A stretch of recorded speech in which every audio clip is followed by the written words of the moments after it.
We've been involved with steels for quite some time in Montgomery County. Do we want to find out who Maria is first? Yep. I Are we like how hoping- you told me it was my show. I started to ask the question and then you told me I was doing it. No, but normally we do like the intro of the person and then we'll go back. Okay, whatever. Right. I don't care. Maria. I'm a celebrity, so most people, they already know who I am.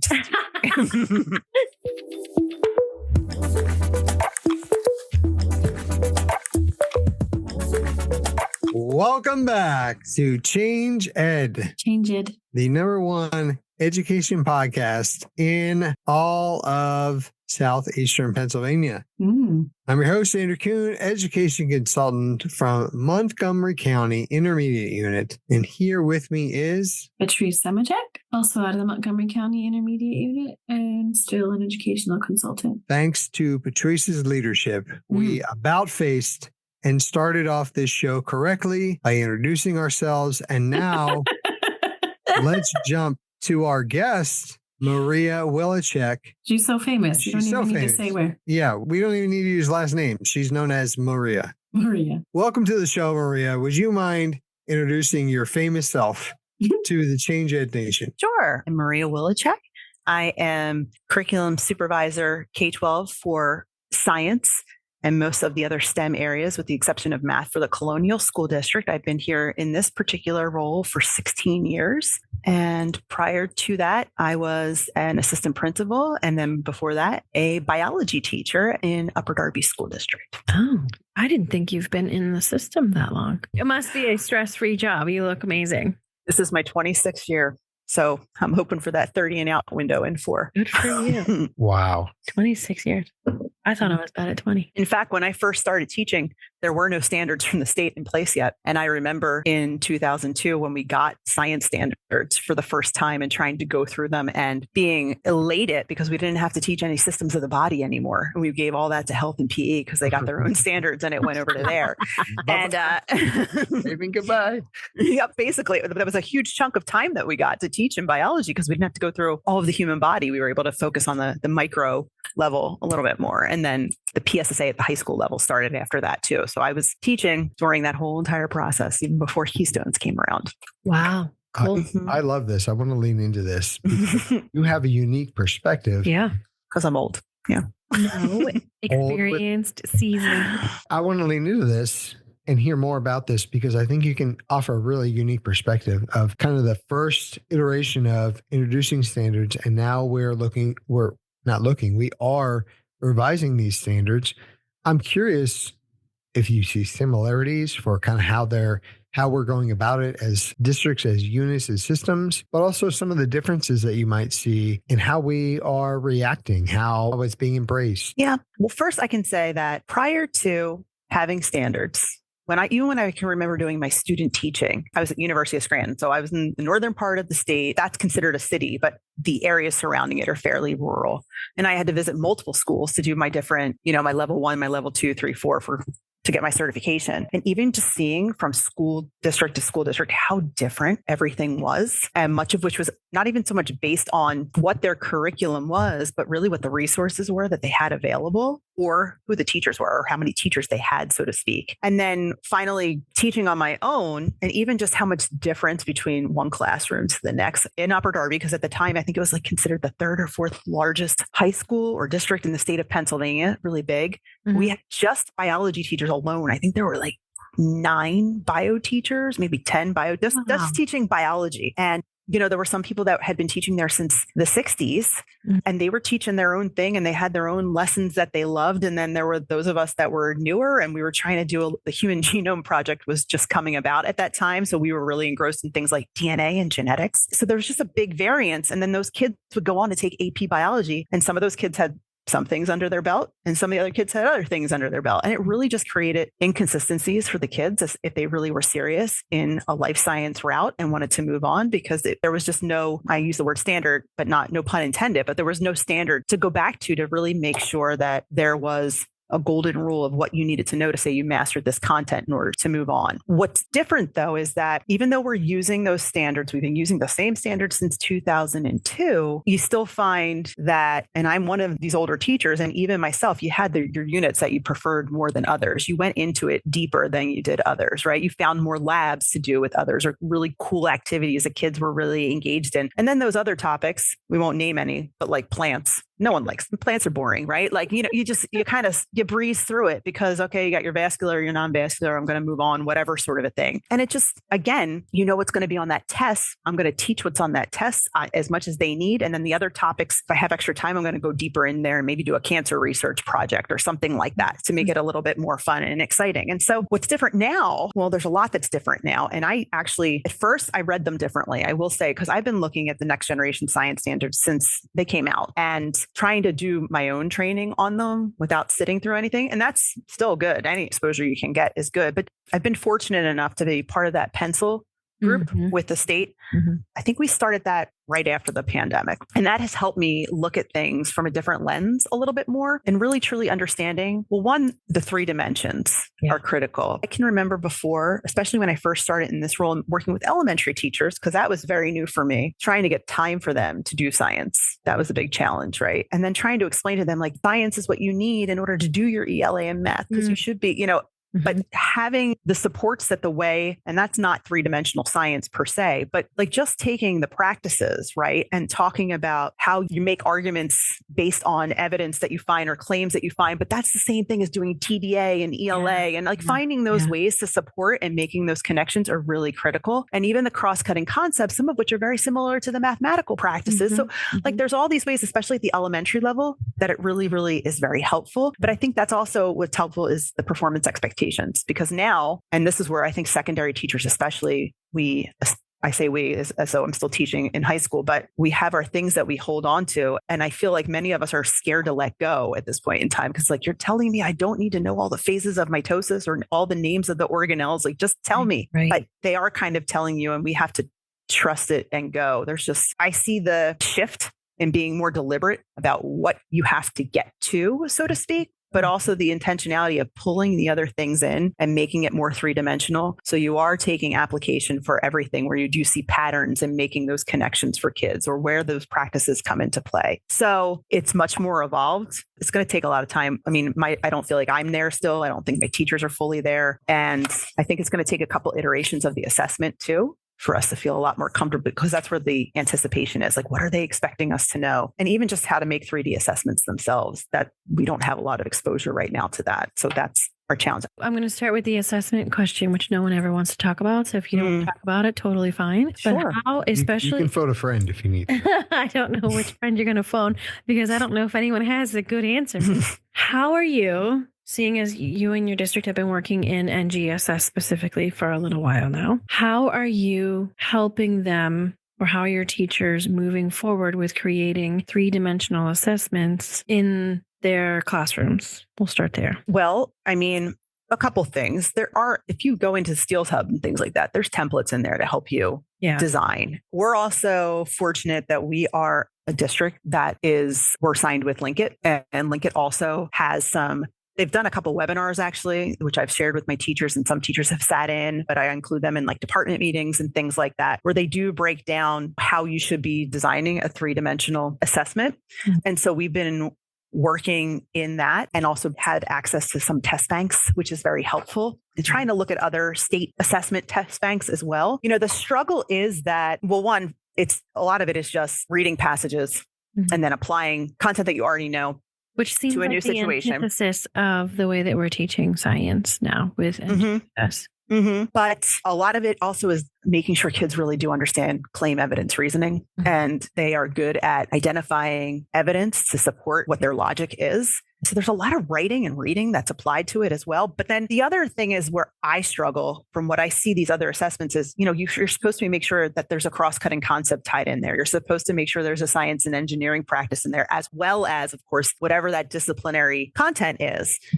And I struggle myself with, how do you evaluate that? Like, to what extent do you measure that kid's ability? What is the encompassing? How do you do it in one particular nice, neat package? And I don't know if there is exactly one way, but I look to those other resources that I mentioned just to see the design that they have in place and make sure that if we are creating a question that we're taking into consideration, like if we're doing something that we're looking at a map or we're looking at a structure, is there something regarding scale and proportion in there that we can include with that content? Is there something within language that we're having them analyze something? So just taking those other factors. And it's the picture of the whole of all three of those things to see if the kids are successful in addressing whatever's being asked in that question. It's a beautiful answer. I'm going to use that anytime it asks. I'm just going to cut this snippet and be like, I don't even know what I just said, to be perfectly honest with you, but if it sounded good to you, hey. It sounded really, really good. It sounded amazing. The other question I had for you, the other thought that I had was, as an elementary teacher,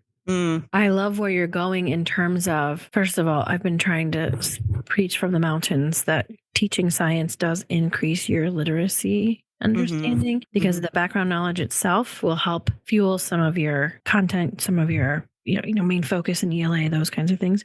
And you're not off base by saying a TDA and a CER are similar, and that why can we not use the same types of skills in terms of writing and reading and all of that connected? How have you helped your elementary teachers move into saying, okay, I can either take some of the reading that I'm doing for science to do it in my ELA block, or recognizing the importance of dedicated science time instead of it being that last half hour, which turns into 15 minutes. And if there's no assembly and it's, a full moon out.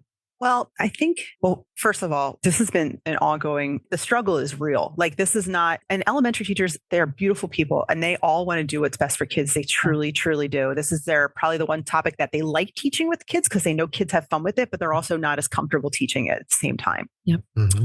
Now you have things like MTSS in place that have taken out more time out of the school day that they have. And all of this is very valuable. And it's how do you make sure you still have that designated time? When I first started, it was like loosey-goosey. We were struggling with, you do social studies for 3 days and then science for 2. And then the next week you flip science for 3. And then and then if we have an assembly, you just nix whatever you feel like, right? So what we've done, and I'm sorry for social studies people, but social studies, I don't have to compete with social studies anymore. Science is just done now every week. I think we're looking at 4 days per week, approximately 30 to 45 minutes at the elementary level.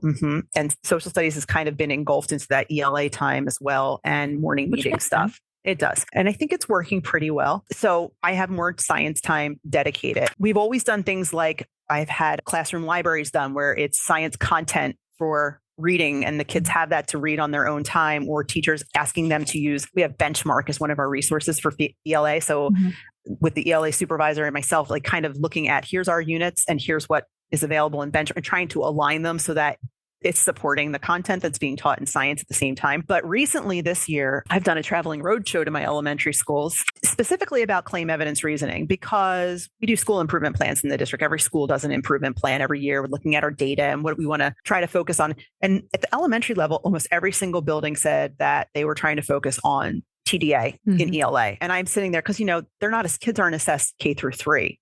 So I have nothing to contribute to this conversation, but I do because I'm like, if that's your goal, well, I got something that can support you as well. Yeah. So I made my fun little presentation on CER for them with our resource and showing examples of how this supports. And, you go online, there's CER examples all over the place, like little templates that you can use.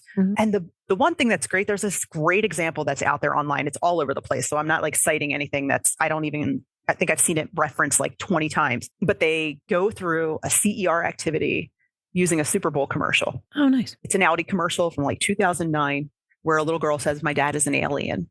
And then she goes through this whole entire process and explains why her dad is an alien. He drinks this green juice. He's apparently from Albuquerque. She doesn't believe it. And he drives a spaceship, which is, of course, it's the Audi. And basically, you show this commercial. It's not intimidating, even leveling field for all kids. Every kid can access it. So it's not like some kid has an experience of going to the beach and, has seen dolphins versus the kid that's never gone, So everybody can contribute. And then you cite what the claim is, identify the evidence from the commercial, and then collectively as a class talk about, well, what's your reasoning there? What do you think? Is this claim true or not? And it's so easy. So I just did another presentation actually 2 days ago. And I'm like, well, Super Bowl is this weekend. Why don't you see if there's some commercials there that you can bring into your classroom just to try it out with? Because it doesn't have to be science related at first. We just want them to get comfortable with the process of questioning and saying, this is true or not because I see this or I don't see this. And then you talk about the gradual release process to do that in elementary. So you start this off, you do it as a whole class. then you break into smaller groups. And maybe you come back as a class and do the reasoning collectively, because that's the hardest part, which is equivalent to doing your conclusion and your analysis later on when you get to a lab report, right? And then hopefully by the end of the year, they're able to do that independently and maybe even apply it to a scenario. So that's like the end game. So those are tickets in, tickets out. Maybe it is an assessment, could be a performance task, but that's what we want to try to build up to at the elementary level as well. That's my thing this year. Next year, I'm going to try to pick something else. I don't know. We'll see.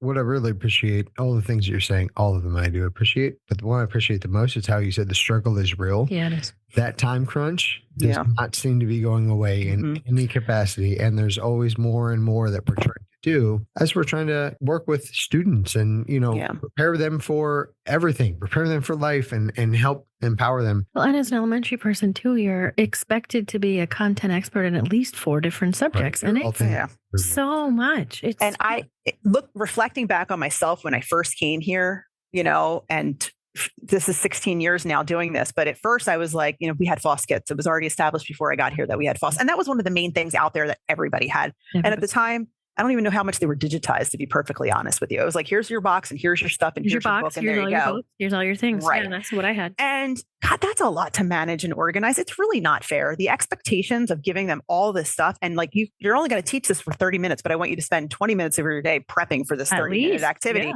And you're going to have to do that same activity again tomorrow. Just not realistic. So I think honestly, part of it is we always want all this stuff with the bells and the whistles, but if you don't take into consideration the usability of whatever resource that you're going to use, if it's not usable, it's just not going to get done. Yep. That's the bottom line. So you really have to find things that teachers can manage.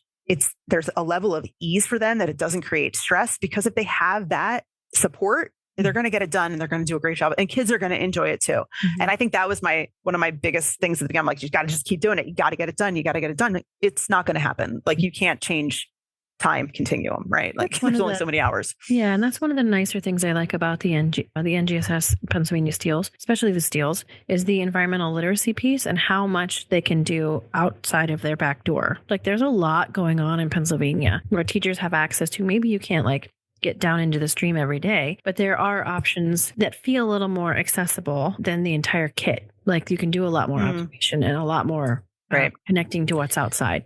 Yeah. The only thing sometimes I struggle with, and I haven't done as deep a dive with, steels, we're good. Environmental literacy, we're getting there still. But I think that's going to take a little bit more time because there's so many more options. Yep. And it can change from year to year. Yep. It can change from class to class. Do you create a consistent project every year? Do you have the same problem every year? So there's that, because of the openness of it, creates in and of itself also more challenges, because do you put that on a teacher, is that a responsibility for them to figure out every year? Or I'm fortunate that this is my job, because most districts don't have someone in my role dedicated to doing this topic. Yep. And so if you're in another district that some people only have one curriculum supervisor for the whole district, that's not going to happen. No. So very valid. That's a challenge. I'm not saying it's not a good challenge to have. We need to look at it, but still trying to wrap my head around that all the way, how I do that. I have a wondering conversation. And be prepared. And again, it is kind of a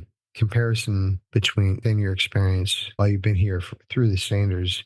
Human nature is for us to actually start to forget an experience. Like generationally, this could happen, right? So my grandmother was born during the Great Depression, and the way that she accumulates things and stockpiles things and, holds on to things is very different than what we do now 2 generations later for myself, where we think about it differently. So my grandmother would have never been just buying things off the internet and, a just-in-time economy that we have now. She thought very differently about how that worked. So my wondering is, do you see any of that with the standards? Like 1 to 3 years ago, but as the standards are coming into play, it was a very different space. Or do you feel like we still have that institutional knowledge? Like, okay, we came from here and now we're stepping into this is kind of the next level for it. We're leveling up. Are we forgetting what it was like? Or do you think we have enough individuals who are still around that remember that time that can help kind of guide as we move into our steel standards? So I think yes and no. And it really depends on the grade level you're talking about. Not to sound silly, but middle school, they're very flexible teachers. I mean, they go all over the place, right? You got a little bit of elementary in there in sixth grade and all of the certifications also, by the way, I was just having this conversation. I don't even know what certifications are out there anymore for science, because when I got my certification, it was like, you were bio, you were chem, you were physics, right? And that was 7 through 12, or you were elementary.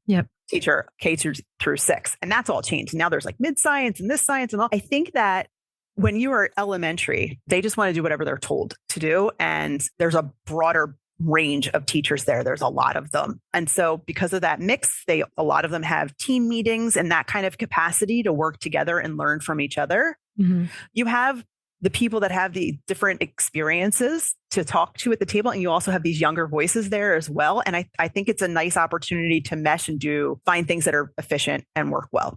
I think at the secondary level, you have people in their silos still expected to teach this 3-dimensional science, but the standards are still written at the secondary level, like life science, a whole bunch there. And then you got some physical science, which isn't called physics or physical science. And then you got chemistry in there too, which isn't called chemistry, right? Because that's part of the physical sciences. And it just creates this like, that's not tested. So I don't have to worry about it 100%, or they don't care that much about our areas. So we can kind of keep doing what we're doing. That's the truth of it. And I think it's just a matter of understanding what the best practices are and reinforcing that. And the standards kind of come through there, and also having conversations with teachers like, okay, the standard looks like this now. It looked like that before.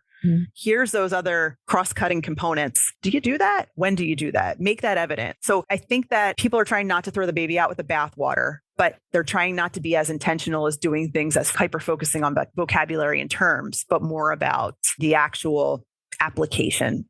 Maybe that's the word I'm looking for. So I see a combination. I see the struggle more so still with the secondary folk, especially since they're hyper-focused in their areas that they expertise, and they're married to that and they know so much about it. And sometimes these standards, the way in which they're written, it feels to them as though it's watering it down to some extent, because it's not as deep in you can get there, but you're not required to. So I think that's the struggle is more so at the secondary level. And at the elementary level, I feel as though you have a larger pool of teachers and ages. And the structure of what their day looks like allows them to collaborate a little bit more, and it creates a little bit more harmony in making this shift. The thing that I was thinking when you said this, and you called this out, so I'll give you the credit, is that in fairness to our secondary teachers, they were navigated to those silos. Like you said, with the certification, it was like, I've got to go down this alley and get exactly to this space. So that is an important part of this that I would like to believe will eventually be addressed in some capacity of, okay, we're talking steels. What does that look like for certification? How are we going to talk about that differently? And that's way above the pay grade of all of us combined. But it is a factor, as you pointed out elegantly, that I don't see chemistry. Right now it's physics. And never been like that since even in 2002 when these standards came out, it was never like that. So, and it's kind of like there's twofold to it. It's not fair. At the secondary level, I'll be honest with you, I'm a chemistry teacher. I'm a physics teacher. Like physics had like 3 standards total. Right. How are you supposed to teach a whole course based on 3 standards? It's like, what do we just give up, or just that broad? Like, let's give some guidance here. And same with chemistry, but at the same time, your bio teachers, there's a whole lot of responsibility put on them, like a lot of pressure. And that test, that assessment, those kids for graduation for science all falls on biology. All falls on bio. So, and why is biology the only thing important for kids to know in order to graduate? Just curious. I mean, I like it. That's what I taught, but that doesn't mean that it's the only thing. I mean, and of course in biology, the application of the other 2 are important. You can't have biochemistry without understanding chemistry, and physics plays an important role too with a lot of things. So I don't know. Sometimes I think at the secondary level, regardless of what the standards are, I think the standards are a nice step in trying to do things and making science more applicable for kids. But I don't know if we're still serving students as best we can when we structure our high schools and their science mastery. So my vote is when the science guy at the state level retires. Yeah. I feel like Maria should volley for that position. Yeah, I'm going to be somewhere on a beach relaxing. 4 years. So. I mean, a lot can happen in 4 years. You don't know. Maria, we are nearing the end of our time together on the podcast. So I'm having so much fun. I know. Well, we'll have to have you back for a second one in 5 minutes. It's really fun to see how, as a podcaster, to see how this like always comes together and how it ends up. It's nice. That's fun. It is fun. And it's different every time. And it's not scary. We need to get that message out. It's not. I wasn't scared. Well, you know what you're I talking don't know what to scare you, Maria. All right. So do you have, I'm sure you do, maybe just one or limit to like 3, a final thought for our conversation? Something maybe that sprung up on you or you didn't get to say that you would like to share. Listen, I mean, this, for what it's worth, as much as I joke around, and I know I'm like a loud person in a lot of our meetings that we have at the county level, but this is something that's really extremely important to me because I think it's important for this generation of kids, one, to not be scared of science, but really to try to embrace it and to try to figure it out, because I think it's so critical that when they are adults and they go out into the world and they're caring for their parents, caring for their children, looking to buy a home, whatever it is, that they can make the best choices for themselves. And you might say, oh, well, what's science have to do that? Well, really, it's in general, it does have a lot to do with things. They need to be able to make decisions for themselves in a way that is not just based on some idea that's out there, but it's grounded in something. And I think that's pivotal for this next generation. And that ranges from things to technology, to the environment, to their health, whatever. So I just think that we all should be doing right by kids. This is really, really exciting and important. And I hope that people give it a lot of thought as they make these changes. And I hope that we can all make it as easy for teachers as possible. This shift is nowhere near over. Like, we've only just started. We have a long way to go, but I hope it leads to a lot of collaboration, and we're probably going to stumble a little bit more along the way as we go. But I think in working together, hopefully we can all figure out what's best there for our kids for the future. Maria, you dropped a lot of nuggets of knowledge here, and we appreciate your time. We appreciate you coming on, and we look forward to having you on the show again soon. Multiple Well, times. sounds good. In the next 4 years. 4 years. We're wrapping it up. And thank you so much. This is very fun. I could talk for hours, but I know you guys have other things to do. So thank you so much for having me on. I appreciate it.